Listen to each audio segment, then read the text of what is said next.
Xaçmaz rayonunda şəhərsalma və memarlıq ili çərçivəsində ümummilli lider Heydər Əliyevin anadan olmasının 103-cü il dönümü münasibəti ilə Heydər Əliyev Azərbaycandır adlı konfrans təşkil olunub.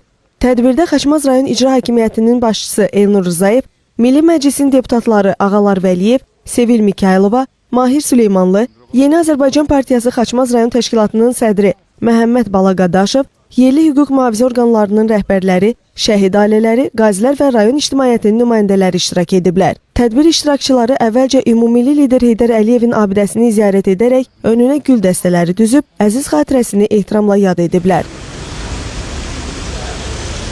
Daha sonra Heydər Əliyev mərkəzində Ulu Öndərin həyat və fəaliyyətini əks etdirən rəsm əsərlərindən ibarət sərgiyə baxış keçirilib. Rəsmi hissədə Azərbaycan Respublikasının dövlət himni səsləndirilib. Ümummilli liderin və şəhidlərimizin əziz xatirəsi bir dəqiqəlik sükutla anılıb.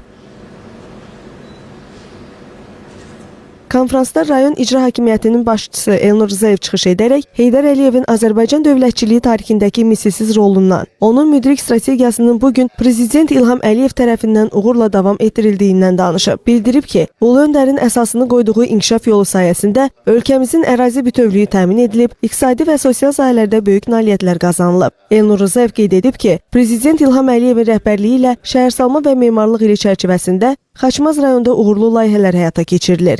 Rayonun müasir memarlıq üslubu qorunmaqla yeni infrastruktur formalaşdırılır.